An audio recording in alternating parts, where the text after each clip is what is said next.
Et troisième but, 3-0. Ils sont tous ensemble. La France entière est championne du monde de football. Historique, inimaginable. 3-0 à quelques secondes de la fin. Avec ce troisième but marqué par la révélation de la Coupe du Monde, Emmanuel Petit. 3-0. On les a assommés. On les a renversés. Voilà, bonjour à tous. Je suis là avec Pascal que j'ai rencontré à l'échiquier de la butte dans mon club d'échecs. On est là pour faire le second podcast sur le football après la visite de Paul il y a quelques jours. Bonjour Pascal. Bonjour Nicolas. On va démarrer tambour battant. Je voulais savoir quel était ton premier souvenir de football. Alors, mon premier souvenir de football, ça remonte dans les années 70. Je me semble que ça doit être en 73. Ouais. Donc, mon père m'a emmené voir un match. C'était Metz contre Nice. Et à l'époque, Nice était en tête du championnat, avait toujours l'habitude d'ailleurs de démarrer fort. Ouais. Et ensuite, il s'écroulait sur la fin, ou rattrapé, ou par Saint-Étienne, ou par Nantes. Ouais. Bref, donc je me souviens de ce match. Donc à Metz, alors on est arrivé, on était derrière les buts. On était dans les populaires à l'époque, D'accord. derrière les buts. C'est vrai qu'on voit un peu moins bien de ces places-là. Oui, mais et donc Metz a gagné ce match 1-0 sur un but de Nestor Combin. Alors Nestor Combin, c'était la vedette. Il était un peu sur la fin de carrière. C'était quand même un joueur donc d'origine argentine. Ouais. Et qui a été international français. Hein. Il me semble qu'il était à la Coupe du Monde 66. D'accord. Il faisait pas des miracles en équipe de France, mais il avait quand même un sens du but extraordinaire en championnat de France. Ok. Il a marqué combien de buts, tu te souviens, cette année-là? Alors non, ça je sais pas. Et ça, il faut regarder dans les stats. Je pourrais pas dire. On vérifiera dans les stats. Mais donc, Metz avait battu Nice 1-0 et ça devait être, autant que je me souvienne, au mois de janvier. Ouais. Je crois, c'était le début des matchs retour. Oui. Et le brouillard a commencé à tomber en deuxième mi-temps et je me rappelle qu'il y avait les Niçois qui demandaient à interrompre le match parce que Metz menait 1-0 et ils sentaient là. Voilà, et finalement l'arbitre, non, il a dit on va jusqu'au bout. Et Metz a gagné ce match, ouais. Alors, pour dire que l'époque date, hein, parce qu'à l'époque, l'affichage du score qui se faisait là, à la tribune où on était derrière, c'était manuel. Ah oui, hein, pas du digital là manuel, comme maintenant. Voilà. Et c'est très drôle parce que je me souviens, ça a duré encore quelques années après, et il y a eu un match une fois où en 5 minutes il y avait eu 3 buts marqués et le gars qui accrochait les panneaux il galérait en 1 minute. Oui, en 1 minute il y avait eu 2 buts et il avait à peine, le score était encore de 1-1, l'affichage était de 1-0 et il y avait les gens qui rigolaient, ils étaient là en train de crier dépêche-toi. D'accord. Sur un autre match de la même saison? Un autre match, non, je crois que c'était la saison suivante. La saison suivante, ok. Ouais, moi, c'était je dis, c'était vraiment une autre époque. Alors, à cette époque-là, sur un match, une équipe n'avait le droit qu'à un remplaçant. Il y avait qu'un seul remplaçant à l'époque. Ok. Et tu y allais c'était une autre ambiance parce que bon, il y avait pas comme aujourd'hui les parquages avec les supporters des. Non, les gens étaient mélangés. Bien. Et c'était populaire, ça chambrait. Ouais. Mais il y avait pas cette d'animosité. Animosité ou parfois ambiance un peu délétère qu'on peut avoir dans certains stades aujourd'hui, quoi. Ouais.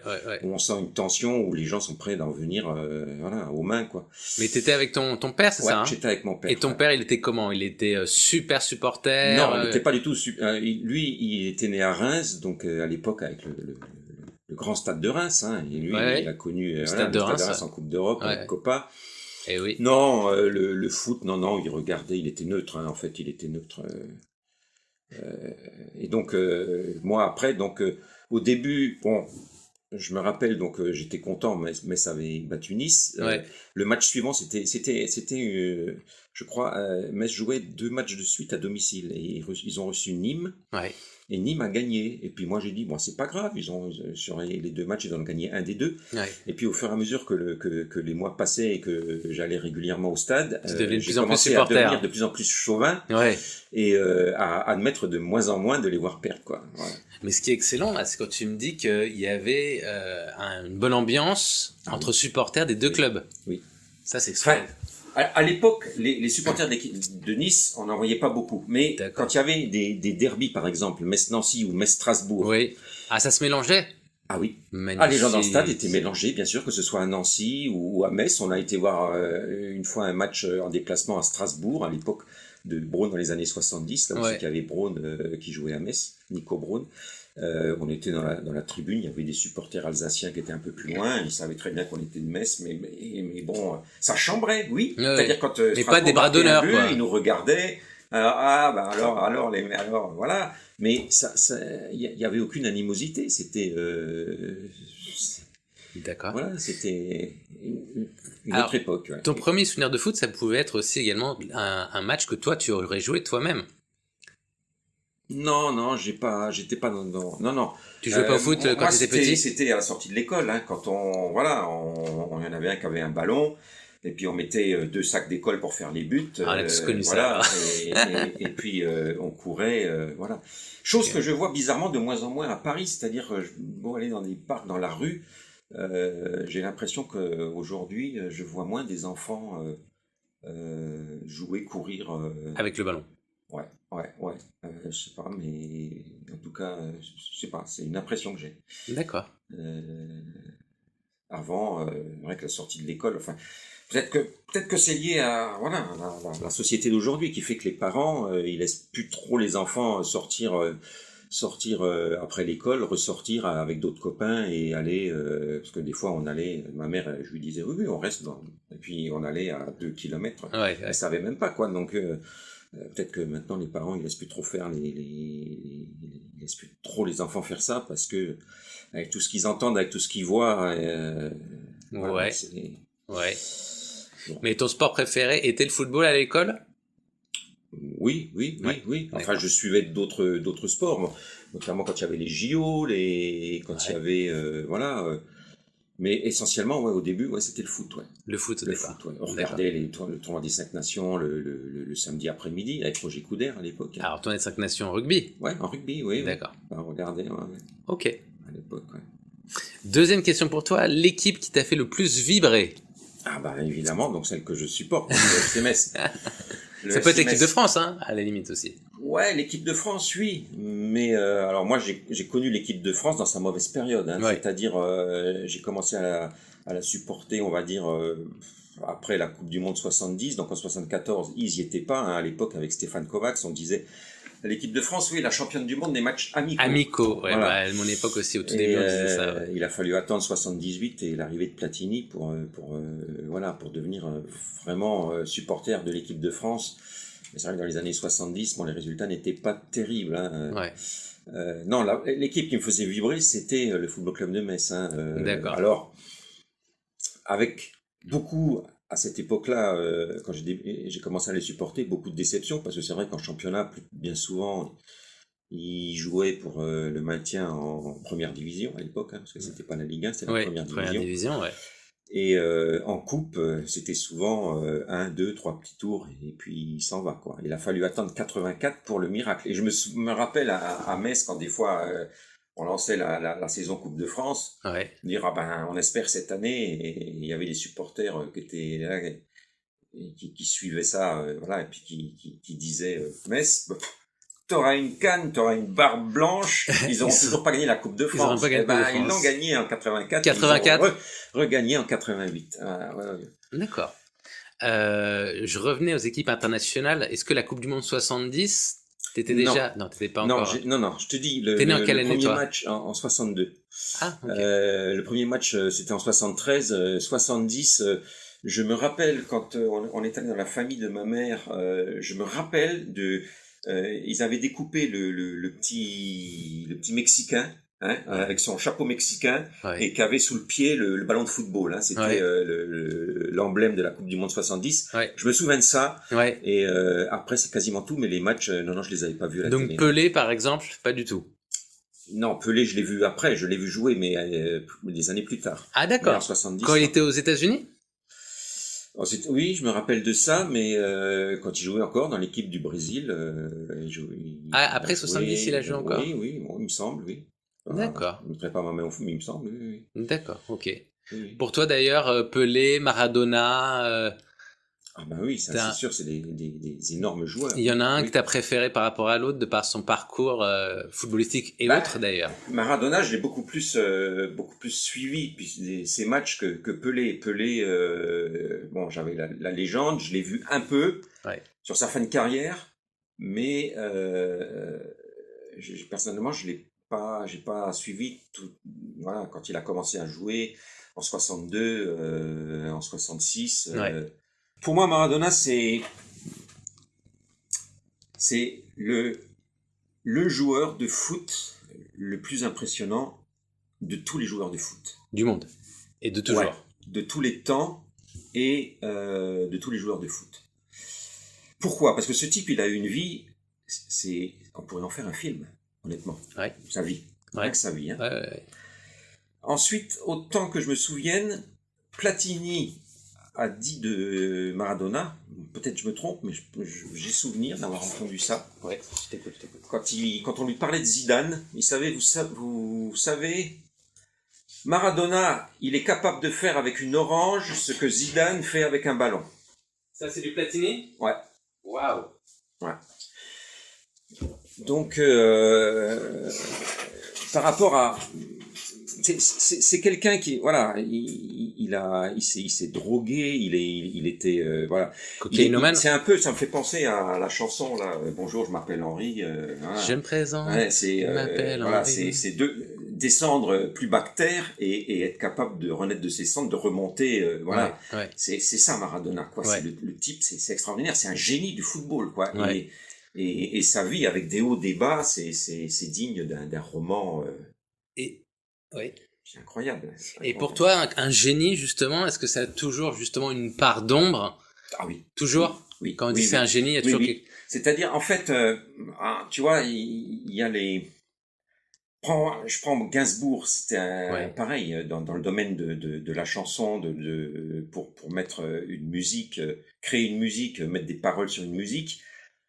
Le gars, il avait besoin d'être complètement pété, quoi. Ouais. Et, en fait, tu t'aperçois que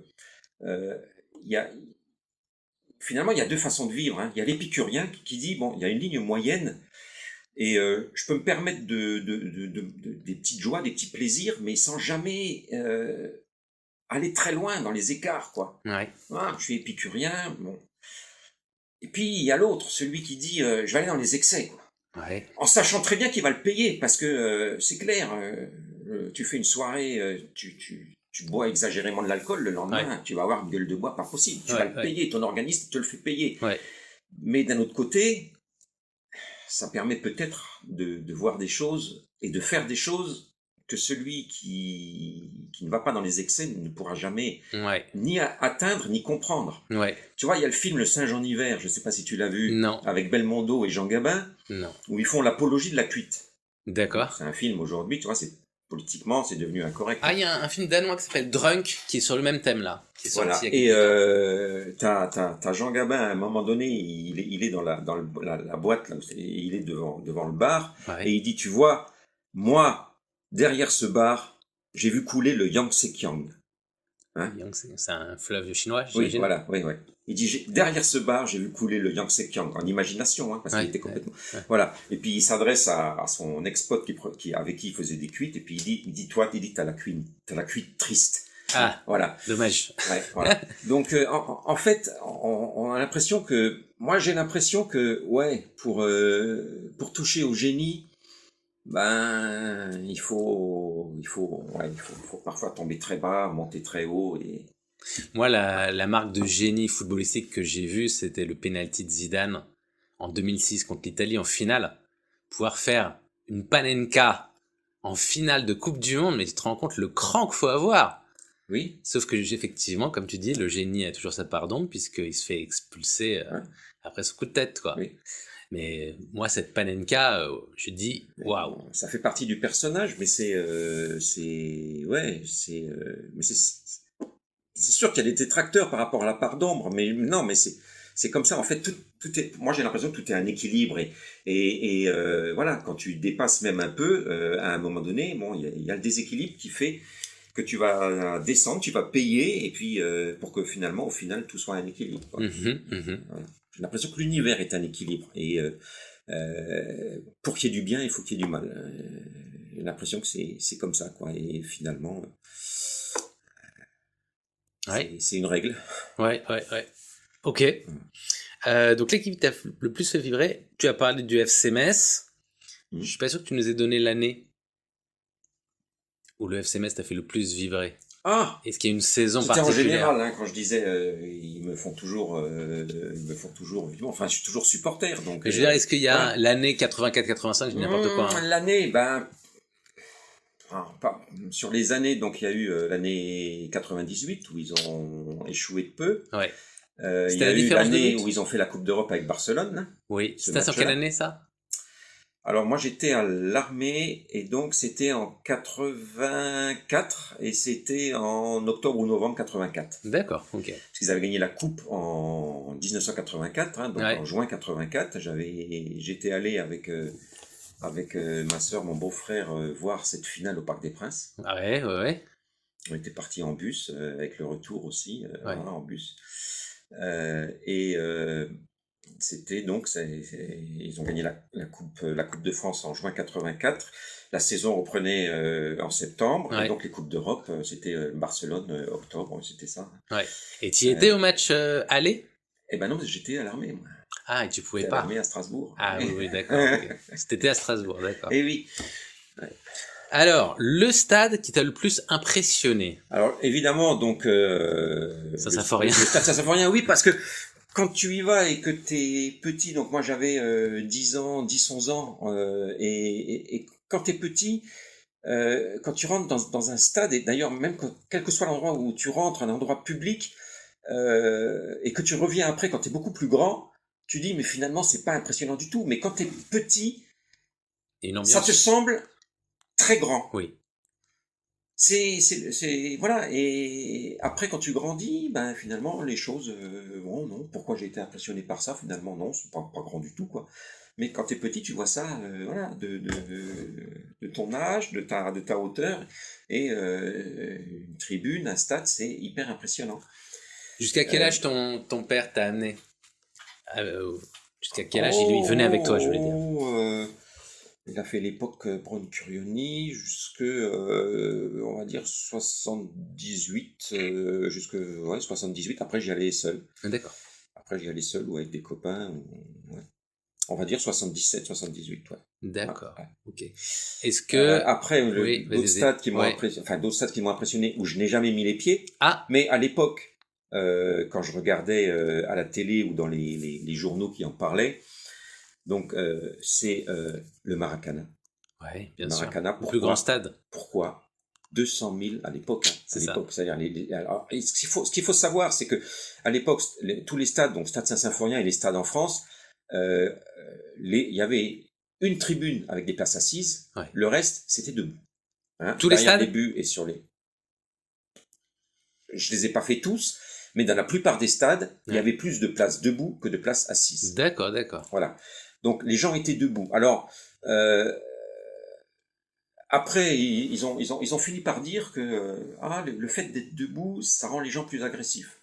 Je crois pas, parce qu'on voit bien ce qui se passe dans les stades aujourd'hui. Les gens sont assis. Ouais.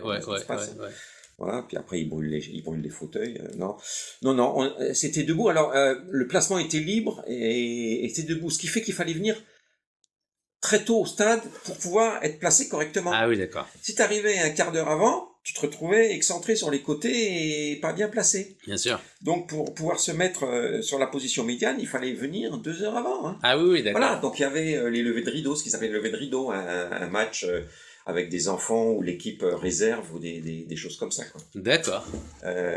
Et c'était déjà toute une ambiance. Alors, il y avait les marchands de cacahuètes là, qui se promenaient, qui vendaient les cacahuètes. Dans le stade, on est d'accord? Dans la tribune. Dans la tribune, c'est ça que je veux dire, ouais. Dans la tribune. Aujourd'hui, c'est les marchands de bière. Aujourd'hui, j'ai vu, ils ont un tonneau, là, ils ont avec le tuyau. Sans alcool. Oui, c'est possible. Je crois. Sans alcool, ouais. Mais ils se promènent avec ça. Donc, oui, donc le Saint-Symphorien, alors le Maracana, 200 000. Mais alors, imaginons simplement que la ville de Metz, à l'époque, c'était avec son l'agglomération, c'est-à-dire la ville elle faisait un peu plus de 100 000, 105 000, 110 000 habitants. Avec l'agglomération, ça tournait à 220 000. Donc moi, j'étais là, je me disais, Stade Maracana, 200 000 places, c'est quasiment c'est toute la ville. Quasiment toute la ville, dans ce stade. Ouais. Donc pour moi, c'était hyper impressionnant, quoi. Le stade Aztec aussi, qui était à Mexico, qui faisait plus de 100 000. Ouais. Pour moi, c'était des trucs gigantesques. Quand je voyais le Parc des Princes, 40 000 à l'époque. Ouais, 48 000, on approchait les 50 000. Ouais. Je me disais, mais ces stades-là, mais c'est impressionnant, quoi. Impressionnant, c'est immense, quoi. Donc voilà, après... Je reviens, pardon. Oui. Vas-y, c'était oui, non, vas-y. Je reviens à l'ambiance dans les tribunes, parce qu'on parlait de stade. Ouais.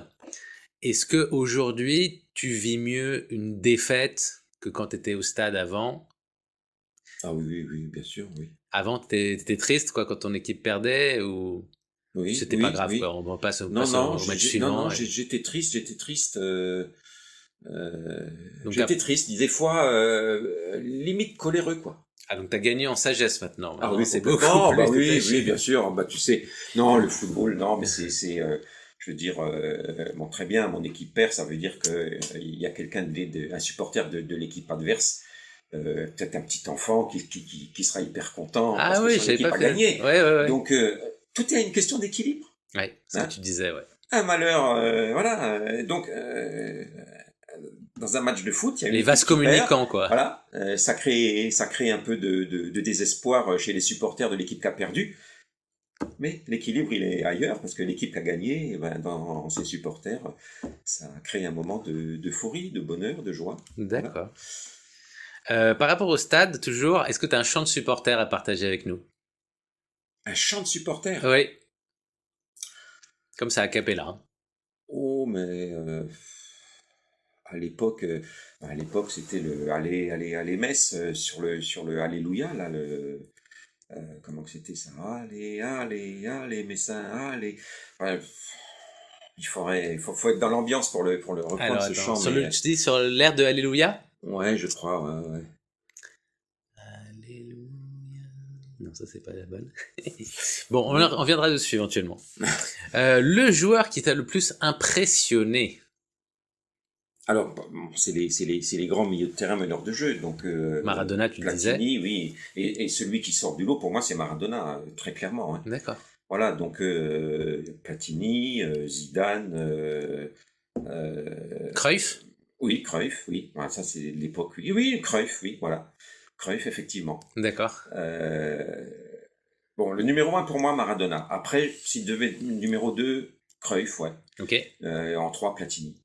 Ok. Et c'est marrant, Platini, parce que, figure-toi, donc, il a joué à Nancy, donc club ennemi de Metz. Bien sûr. Mais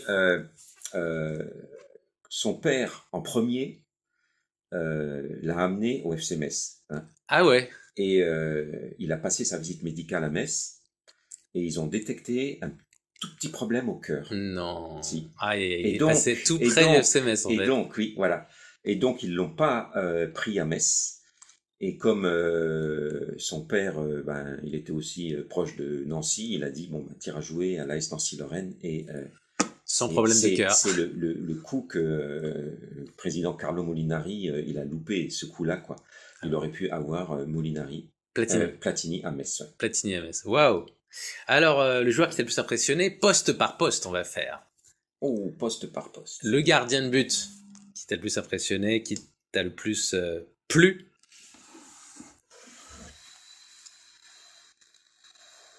Oh là. Le gardien de but qui est... Moi, je te donne ma réponse. Moi, c'est Pascal Olmeta. Ah, ouais. Lui, Pascal Olmeta, ouais, je me rappelle quand il est venu à Metz Ah ben, il est venu à Metz, il y avait tout le cop derrière qui le chambrait. Olmeta, montre-nous tes fesses. Olmeta, montre-nous ton... Bon. Ouais. Et alors Olmeta, tu vois, et c'est ça que l'époque a changé. C'est-à-dire aujourd'hui, on dirait, on foutrait presque une amende au stade. Et ben le Olmeta, lui,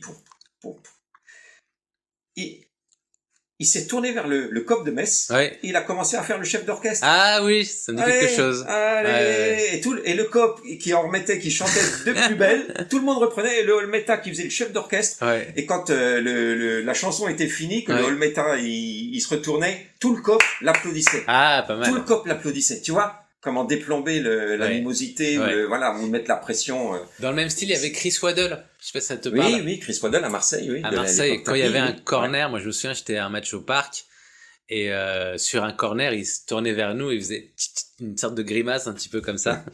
Et c'est vrai qu'il y avait on sentait que il y avait moins d'animosité, quoi. Oui, mais très clairement, clairement, ouais. Alors, non, le gardien de but, quel gardien de but? Je sais pas. Barthez, Jacques Songo. Je passe. Ouais, il est passé à Metz, Jacques Songo. Ouais, je parle de Messin. Je veux dire, un Messin. Ah, mais un gardien qui est passé à Metz, André Ray, gardien de but à connais Metz, qui a été international. Quand il est venu à Metz, il était pratiquement au chômage. Il venait de Strasbourg, où le président de Strasbourg lui a dit, écoute, il vaut mieux pour toi que tu fasses autre chose que le football, arrête ta carrière. Ah ouais. Et donc il était mis sur la touche à Strasbourg. Metz l'a récupéré parce qu'ils ont eu un gardien blessé. Je crois que c'était le Barth qui est dans les buts. Bref, il est venu et il s'est imposé à Metz et il a fini par prendre la place de titulaire en équipe de France. D'accord. Et il a raté la Coupe du Monde 82, je crois, parce que en boîte de nuit à Metz, d'après ce qui s'est dit, moi j'ai pas vérifié, mais il était en boîte de nuit à l'époque. La boîte de nuit à Metz la plus connue, c'était le Tiffany's, qui était place de la République, et André Ray, cette fameuse nuit, soi-disant, il a voulu arrêter un cendrier qu'on lui lançait dans la boîte de nuit et il s'est foulé le poignet. Le poignet? Ouais. Ah oui, d'accord, ok. Bon, je sais pas si l'histoire est vraie, mais bon, c'est ce qu'on racontait. André Ray, tu dis? André Ray. D'accord. Un défenseur, maintenant, qui t'a le plus marqué? Un défenseur qui m'a le plus marqué. Sur les Moi, j'en ai un, mais ça. Sur les 4 postes de défense? Oui. Toi, tu dirais Castendeich? Oui. Pour toi, hein? Ouais. Je crois que c'est celui qui n'a reçu aucun carton rouge dans sa carrière. Oui. Alors qu'il a fait plus de 500 matchs. Ouais. Et un fidèle à Metz. Et fidèle à Metz, exactement. Ouais, il est toujours à Metz, hein. Il a été, à un moment donné, il a travaillé à la mairie. Ah, d'accord. À la commune, et puis maintenant, il est toujours fidèle, il est toujours au stade. Hein. D'accord. Okay. Ouais, il s'occupe de temps en temps, je crois, avec l'UNFP ou des choses comme ça, il a des postes. D'accord. Mais il m'avait l'air très, très honnête, ce gars. Ah oui.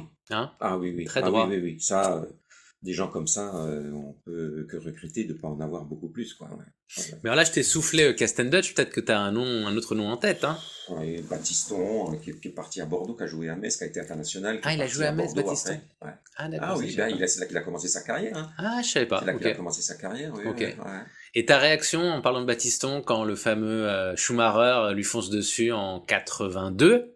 Ah, ça. Tu regardais le match? Tu l'as vu? Bien sûr, oui, en direct. Et sur le direct, tu te rends compte de l'énormité de la faute? Bien sûr. Ouais. Bien sûr. Carton rouge, Schumacher. Mais ça, c'était une histoire. Alors, tu sais que 82, la fin de la guerre, 45, ça fait combien de temps ça? Ça fait 45. 37 ans. Ouais, 37 ans. Hein. Il y avait encore une animosité France-Allemagne très, très, très c'est vrai marquée. C'est vrai, en 82? Dans la région, bien sûr. Ah oui, bien sûr. Bien sûr, et il a fallu qu'ils se réconcilient. Baptiston, Schumacher, aussi qu'ils ont fait la poignée de main, c'était dans les journaux. Ah bon, ils se sont réconciliés? Réconciliés, ils se sont serrés la main, ça a été pris en photo, c'était paru dans le journal de Metz, le Républicain Lorrain. Oui. Le Républicain Lorrain. Ouais. Le journal de Metz, oui. Ah oui, ce match-là, oh là, quelle catastrophe. Oh bah ce match-là, oui. Ah, ouais, il y a des tas d'anecdotes là-dessus.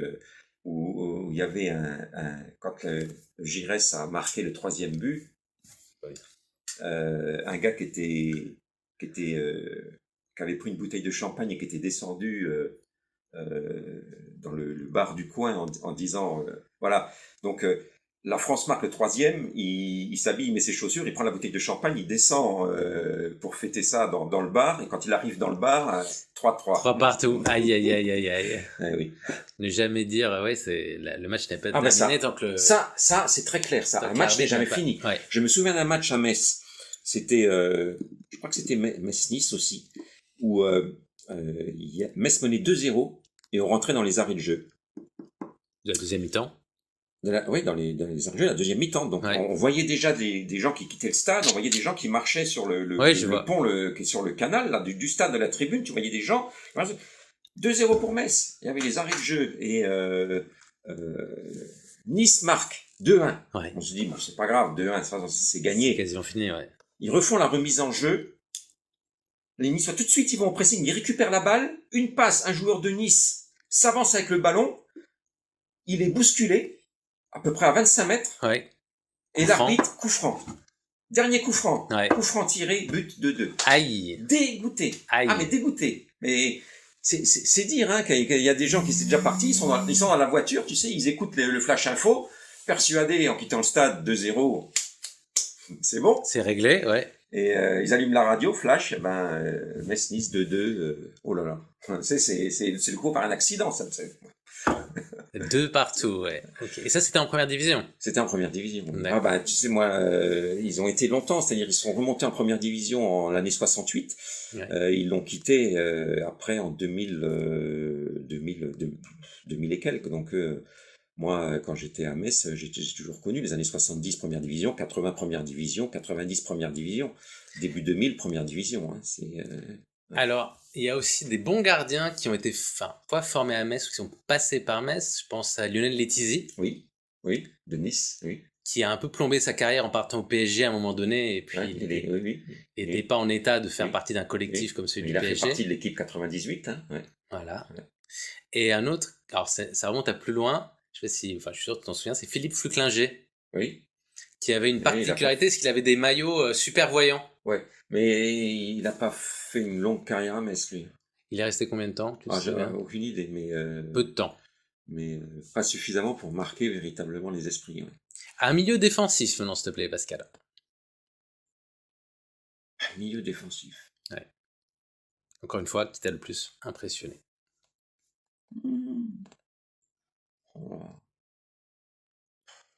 Je peux te souffler des noms si tu veux, mais comme tu préfères. Un milieu défensif. Ça peut être Jocelyn Blanchard, t'as le droit. Oui, milieu défensif, récupérateur, c'était plus un relayeur. Ouais. Ah, c'est pour la blague. Ouais. Oui, Jocelyn Blanchard, oui. Il est parti à la Juve, hein. 98, oui. Et après, il est parti aussi, il a été à Lens. Hein. Lens qui a racheté beaucoup de joueurs de Metz de 98, disons. Et le Blanchard, ouais. Milieu défensif. Makelele? Bon. Non. Maxime Bossis? Bon, c'était un libéro. C'était plus un libéro, ouais. Maxime Bossis, c'était un libéro, ouais, c'était un libéro. J'essaie de plonger dans ma mémoire, là.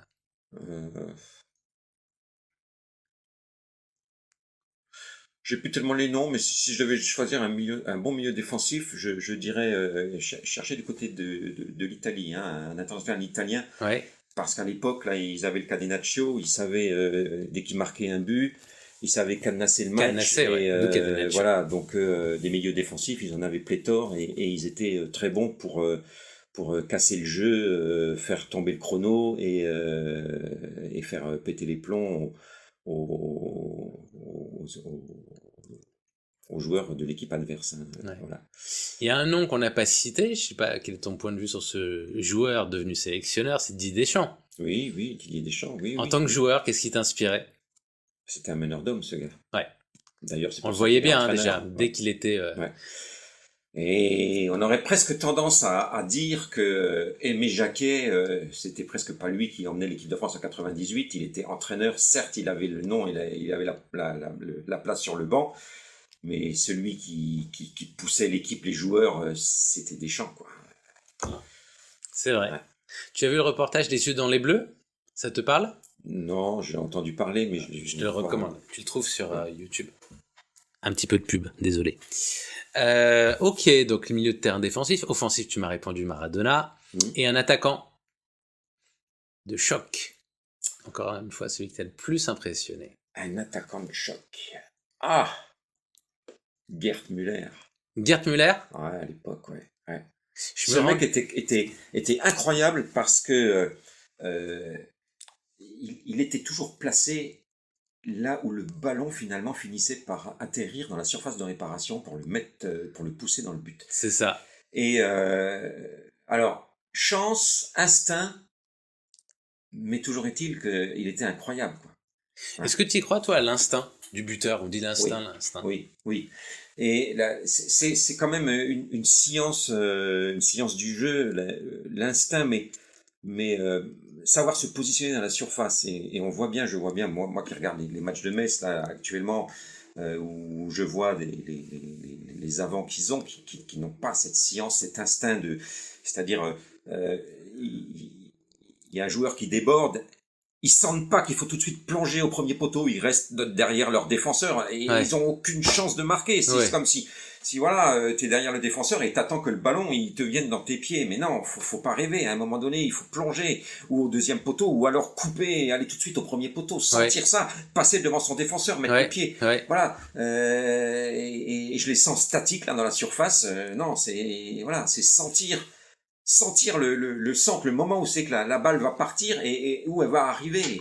Voilà. Et après, l'instinct, c'est de savoir que sur un corner, ben oui, non, le ballon va être dévié et il va arriver au deuxième poteau. Ou alors il va être dévié et il va arriver, ben, précisément à l'endroit où tu es pour le reprendre. Et voilà. Et ça, c'est incroyable. C'est quelque chose, ça s'apprend pas, ça se sent sur le terrain. Et voilà.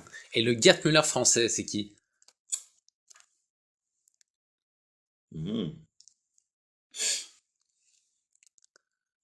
Gerd Müller français. Ouais.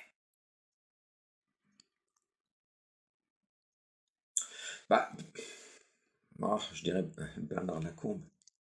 D'accord. Bernard Lacombe, mais bon. Ouais, il était un peu dans le même profil, hein, petit, mais bon, il sentait assez bien les coups aussi. Hein, D'accord. Le petit Bernard Lacombe. Ok. Il est vieilli maintenant.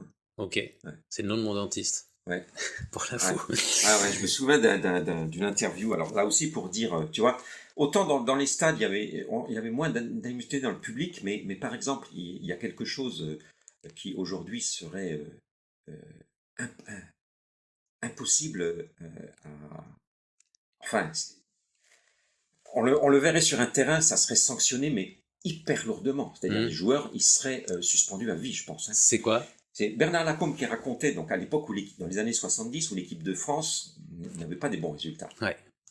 Donc, il racontait, alors c'était un match dans un pays nordique, je ne sais plus, c'était Suède, Norvège, Finlande. Je ne sais même plus le résultat du match, mais l'interview de Lacombe m'avait marqué. Donc il avait dit que lui, il se trouvait donc face à un stopper et un libéro qui mesurait presque 2 têtes de plus que lui, qui était costaud, grand costaud. Ouais. Et comme ils étaient plus grands que lui, alors il disait, bon, l'équipe de France déjà était assez dominée, donc lui, il était devant un peu tout seul, hein. Il disait, je voyais pas trop le ballon. Je me sentais un grand moment de solitude sur ce match. Et il dit, pendant quasiment tout le match, les 2 défenseurs qui étaient à côté de moi, ils n'arrêtaient pas de me cracher dessus. Il dit, à la fin du match, mon maillot, il était plein de salive. Ouais. Imagine aujourd'hui. À propos d'aujourd'hui, justement, la VAR, t'en penses quoi? Eh bien, à un moment donné, lorsqu'elle n'était pas active, je disais, ouais, pourquoi pas. Et maintenant qu'elle est active, je me dis, non, Platini avait raison. Platini était contre. Ouais, Platini avait raison. Quand on voit les hors-jeux chirurgicaux ou pour bout d'index, on dit il est hors jeu. Ah bah non, je suis pas d'accord. Là, je suis pas d'accord. Ouais. Il faut quand même avoir l'esprit du jeu. Ça, c'est pas normal. Ouais. Et puis ensuite, on voit que sur certaines actions litigieuses, la VAR n'intervient pas. Bizarrement, on se dit, y aurait-il des clubs protégés? Oui. En Ligue 2, il y a la VAR. Non, la VAR n'y est pas. Okay. On voit la polémique qui a été lancée avec le match Marseille-PSG sur le fameux carton rouge. Oui. Je n'ai pas vu le match, mais j'ai vu la polémique après où on dit que là, c'est pas sur l'équipe TV quand ils ont débattu, ils ont dit c'est pas le fait que Paris soit protégé, c'est le fait qu'il y a une espèce d'omerta au niveau des arbitres. C'est celui qui était sur le terrain, je sais plus, je crois que c'est le Texier, je crois. J'ai pas vu le match. Il fait partie des meilleurs arbitres français, il arbitre des matchs internationaux. Ouais. Et donc, les arbitres qui étaient dans la cellule de la VAR, ils ne pouvaient pas aller à l'encontre de l'arbitre sur le terrain parce que ça leur serait retombé dessus. En fait, ils disent qu'il y a une espèce de caste arbitrale et qui dirige, et puis les autres, s'ils vont contre, je comprends. Eh bien, ils risquent d'être cassés dans leur carrière. Et donc, en fait, cette VAR, c'est une énorme fumisterie. Une énorme fumisterie. Oui, c'est voilà. Et bon, alors, sans la VAR, il y avait à l'époque, il y avait c'est aussi la contestation. On se rappelle du but, je crois que c'était Angleterre-Allemagne en Coupe du Monde 66. C'est ça, la finale. Mais tu sais, j'ai revu ce but, la balle, impossible de dire si elle est rentrée ou pas. Ah, c'est très difficile, je l'ai vu l'image. Impossible de dire. Impossible de dire. Mais bon. Je crois que c'est l'arbitre de touche à ce moment-là qui avait dit il y a but. Possible, mais voilà. Mais bon, après, c'est vrai qu'il y avait des actions, des fautes qui étaient sifflées ou pas sifflées, qui entraînaient des lourdes contestations ou des lourds doutes. Mais avec la VAR, finalement, on s'aperçoit que bon, ça n'améliore pas franchement les choses.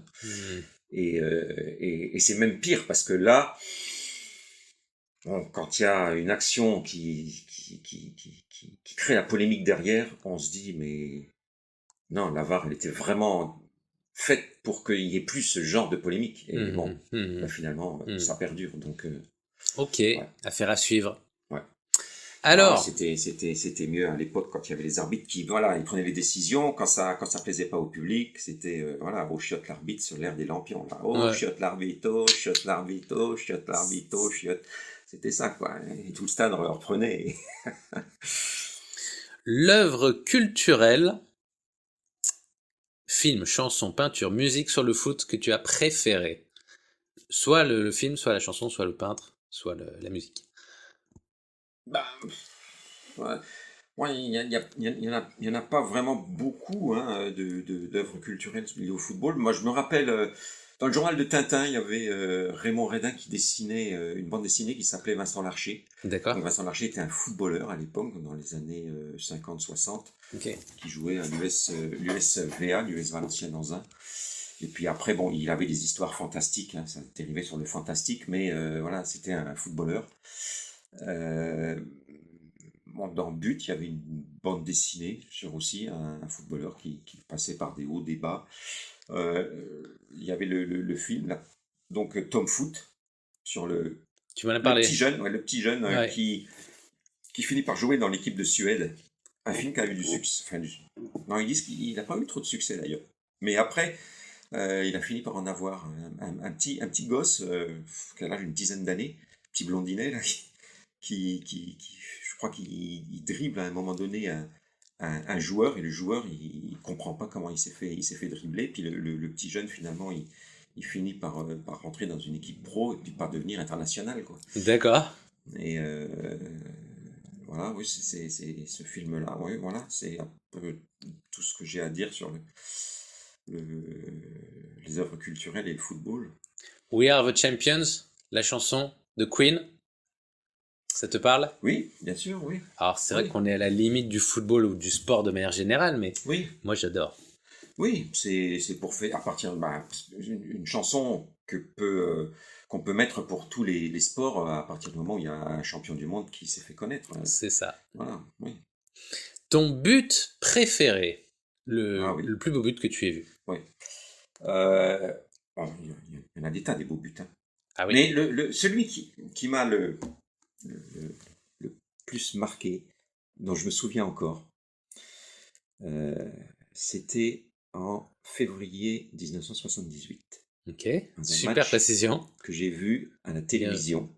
Bien vu. Donc la France était qualifiée pour la Coupe du Monde. Ouais. Autant dire, toute la France y croyait dur comme fer. Hein. Ouais. Bon, la France n'avait pas été à la Coupe du Monde 70, ni à celle de 74. Il fallait voir que c'était un renouveau, c'était un espoir fou. Ouais, c'était, j'étais en seconde quand j'allais au lycée, mais tout le monde ne parlait que de ça, quoi. La Coupe du Monde 78. Et alors en février, la France lançait sa campagne de matchs amicaux en préparation de la Coupe du Monde 78. Ouais. Et en février, la France affrontait l'Italie en Italie. Gardien d'Italie, Dino Zoff. Ouais. Arrive un moment où on savait que Platini était doué pour les coups francs. Ouais. Coup franc pour l'équipe de France. Coup franc bien placé. Coup franc platinien. Thierry Roland en commentaire. Hein. Ouais. Avec, je crois que c'était Bernard Père, il n'y avait pas encore Jean-Michel Larquet, je crois. Et Platini pose la balle. Et tout le monde s'attendait à ce que Platini... Dino Zoff, c'était un gardien. Oui, mythique. Oui, mythique. Le mur se met en place. Platini sûr de lui, pose le ballon. Platini tire. Zoff, il bouge pas. Le ballon bute. Waouh. But. Extraordinaire. Le gardien pétrifié, quoi. Les Italiens se plaignent. L'arbitre n'avait pas sifflé, je crois, ou ils se plaignent. L'arbitre il remet doit être annulé. Oh. Et les Français, tous les joueurs français se mettent à entourer l'arbitre. Platini reste calme. Les Italiens, ils polémiquent, ils n'arrêtent pas à entourer l'arbitre. Et l'arbitre, finalement, il dit, bon, coup franc à retirer. Tous les joueurs français, ils commencent, c'est pas possible, etc. Platini, il est là, calmez-vous, laissez faire. Il reprend le ballon, il le repose. Le mur se remet en place, le Zoff se remet sur la ligne, l'arbitre siffle, le Platini, c'est bon, il tire le coup franc, boum, lucarne. Oh purée. Je ne connaissais pas cette anecdote. Ça, incroyable. Février 78 ? Ouais. Waouh. Je vais la regarder, hein, c'est clair. Ok, et ton but dans le jeu préféré ? Hors coup de pied arrêté, je veux dire. C'est un peu dur, ça. Ah ben... celui de Lacombe en 78 contre l'Italie, de nouveau. D'accord. Hein? C'est pas il y avait le match avait commencé depuis pas longtemps, 2-3 minutes, et un centre et Lacombe qui marque, quoi. C'est-à-dire, il y avait c'est le même match ? C'est le même match ou non, c'est pendant la Coupe du Monde. C'était le premier match de la Coupe du Monde. La France était dans un groupe avec l'Italie, la Hongrie et l'Argentine. Ouais. Voilà. Je me souviens. Donc l'Argentine qui jouait à domicile, et on savait que ça serait difficile contre l'Argentine. Donc il fallait absolument prendre des points contre l'Italie, au moins ne pas perdre. Ouais. Et donc après le match amical là, où la France je crois, marque un super but. 2-2, oui. Donc on y croyait, franchement, on s'est dit, voilà, il y avait une chanson qui tournait dans les hit parades pour aider l'équipe de France, une hymne qui parlait, il suffit d'obtenir des coups francs, et Platini, voilà, ça va être des buts. Et ce premier but de Lacombe, mais ça portait toute une nation, quoi. C'était... on s'est dit, ça y est, c'est parti, quoi. Mais il y avait une telle ferveur dans les bars et dans les cafés qu'aujourd'hui. Je sais pas, mais les gens étaient peut-être plus... Enfin, moi, le match, on m'a regardé à la maison en famille, hein, mais... D'accord. Mais les bars... non, peut-être moins qu'aujourd'hui, mais c'était... Parce qu'aujourd'hui, pendant la Coupe du Monde, on a l'impression que la Coupe du Monde arrête tout ce qui se passe dans la société. Ouais, mais avec beaucoup de gens qui s'intéressent au foot pendant la Coupe du Monde, mais qui sont pas des vrais fans, quoi. Oui. En 78, les gens il n'y avait pas de gens qui s'intéressaient occasionnellement, quoi. C'était des gens qui disaient, bon, le football, je regarde pas, donc bon, ils faisaient autre chose. Et puis ceux qui regardaient, c'était vraiment, voilà, c'était ceux qui s'intéressaient vraiment de près au football, quoi. D'accord. Aujourd'hui, on voit dans des bars des gens, et puis on leur dit, ouais, mais tu supportes quel club? Bon, je veux pas de, voilà. Et en dehors de la Coupe du Monde, tu suis le football. Occasionnellement, voilà, oui. Dernière question. Une anecdote de foot que tu souhaites partager? L'anecdote à laquelle j'ai pensé, je me rappelle de ça parce que c'était le multiplex à l'époque, parce qu'il n'y avait pas la télé. Donc les matchs, quand Metz jouait à l'extérieur, c'était on écoutait à le multiplex à la radio. Voilà. C'était Jacques Vendroux, Pierre Loctin. Jacques Vendroux, je vois. Ouais. Pierre Loctin. Ouais. Jacques Vendroux qui est toujours vivant, Pierre Loctin qui est décédé il y a longtemps.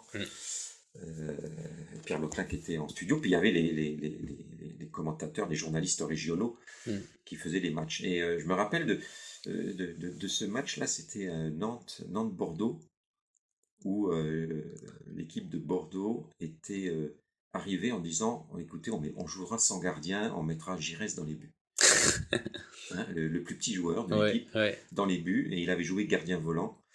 Et il était sorti à un moment donné, et c'était, je crois, Marius Trésor qui l'avait remplacé. Ah, d'accord. Il jouait sans gardien. D'accord. Hein, je crois que c'était contre une décision d'arbitrage qui leur avait pas plu. D'accord. Sur un match précédent, et pour montrer leur réprobation, hein, ils s'étaient pointés en disant on jouera sans gardien. Je crois que c'était leur gardien qui avait été expulsé dans un match, qui avait été suspendu. Ils ont dit bon, c'est comme ça, on jouera sans gardien. D'accord, ok. Merci beaucoup Pascal. J'ai trouvé top ton anecdote sur le coup franc de Platini en 2 temps, si on peut dire. Et j'irai le voir sur internet. Mais merci à toi. À la prochaine. Bye bye.